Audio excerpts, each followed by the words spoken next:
Admiral Joe Sestak with us here on the Ed Schultz Radio Show, former congressman and now here on the program. Joe, good to have you on. Good to be with you, Ed. Thanks. 10th anniversary of the start of the war in Iraq. Now where are we? Was this a horrible mistake on the part of the United States?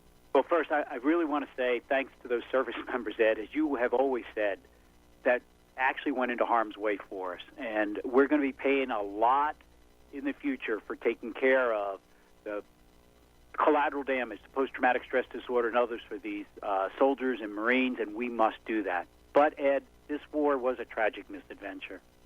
There was neither a clear nor was there a present danger to America. I had a command of a carrier battle group off Afghanistan as we were doing the retaliatory strikes. And I was told, take your battle group through the Straits of Hormuz into the Persian Gulf for what at the time some thought might be a running start to the war. You know, out of 30 ships I had, and I had 10 of them were United States ships, the other 20 were non-U.S. ships. We had Japanese ships there because we had Greek ships. We had the world in one united coalition. Only the British and the Australians came with me, and right then I knew that this was not going to be a very good exercise. We were splitting our forces, and number two, we were going after something that was not a present danger to America. It tore a fabric of our national security. That's interesting. What were you thinking when you got that order and you go through the Straits of Hormuz and there's not a coalition there? There's only a few countries with you. Well, you know, as soon as we went through the Straits of Hormuz, I flew off. I went into Bahrain, where we had our three-star admiral there who oversaw the whole fleet. I was a two-star at the time, or one-star, I've forgotten, on the carrier.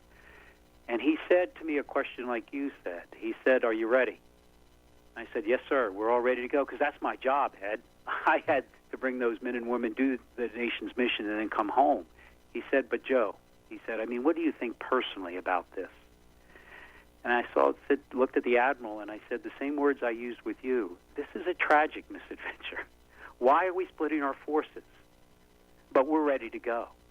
And right then, I could only think back also, as I watched this war develop, is that when we went into Bosnia, the majority of forces that were involved in that conflict were non-United States forces.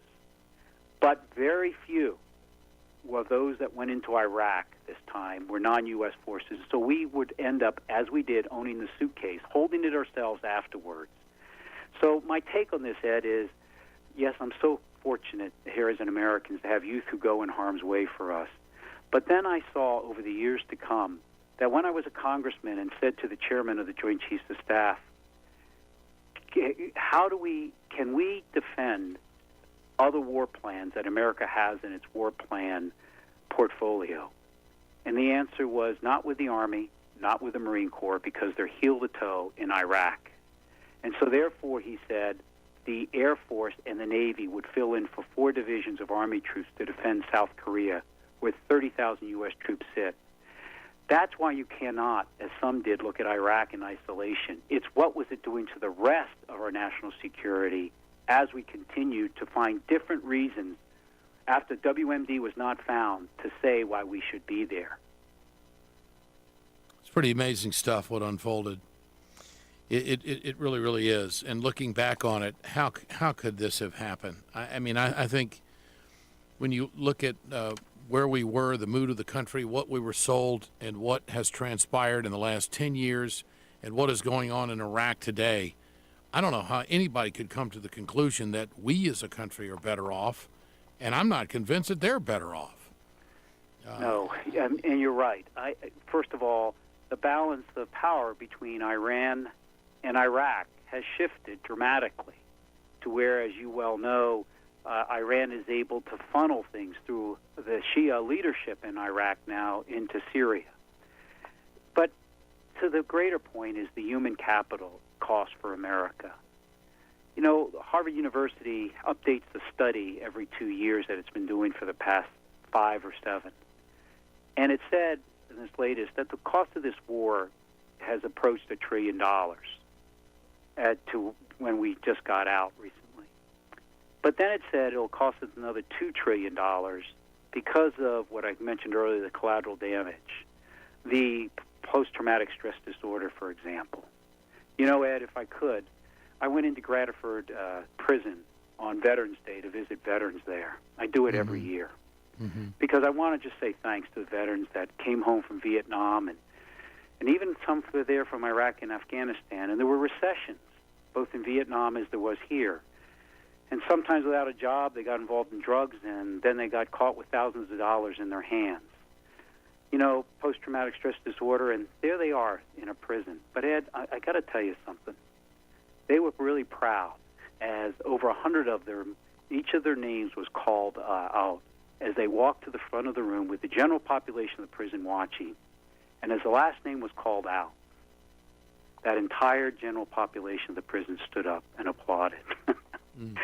These were my sailors, so to speak. And I guess I'm making this point because less than 1% of American families were ever affected by this war directly, by an immediate family member being involved.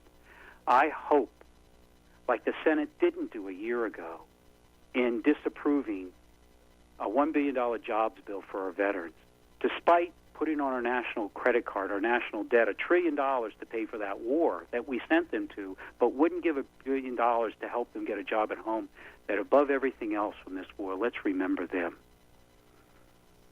That really is a mouthful, Joe, to think about what you're saying.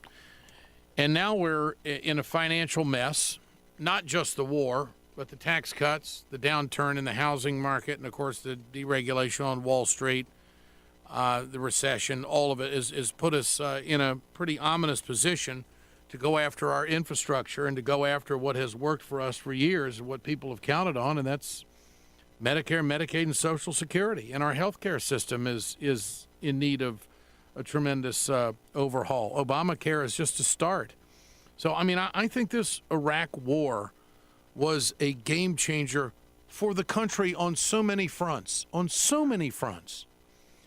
And we've got a bill to pay for our veterans for decades to come. These are young kids that are going to need help, and not to mention our Pentagon budget the way it is right now, which of course health care is a big part of that. Your thoughts on all of that? Ed, you truly are spot on. Look, after World War II, as you know, our debt was even more enormous as part of our GDP than it is today. And yet, we didn't just focus on the debt then. What we did is built our way out of that with a GI Bill for our veterans, with a Republican president establishing the student loan, with a Republican president, President Eisenhower, actually establishing the interstate highways. Look, in the military we say amateurs do tactics, experts do logistics. And so we understood that we had to be able to get our goods to market. But when we are having, in most engineering studies show that the infrastructure in America is lacking approximately $80 billion a year to get it to what it needs to be to compete. And to think about $1 trillion that was placed into a country that did not have an immediate us, we have not missed an opportunity, but we've made it a bigger gap for us to jump over. So at the end of the day, people should look at why we do certain things in the military. Why do we give health care? We don't do it because we're socialist. We give it because we want SEAL Team 6 to be ready to go at a moment's notice. Sure. And we lose up to $100 billion a year in productivity because of the under and uninsured in America. So in a sense, I love rugged individualism. But in the military, you also understand it's in great alliance with the Commonwealth. That with everybody covered for health care, with a great education system, with a great infrastructure and logistics system, then the Commonweal permits great rugged individuals to do well. And that's what we've got to get back into business about, because I think this war cost us a few steps in getting down that road for our middle class. Joe Sestak, telling it like it is here on the Ed Schultz Radio Show. Thank you, Admiral. Appreciate your time. Thanks, Ed. Have a great day. You bet.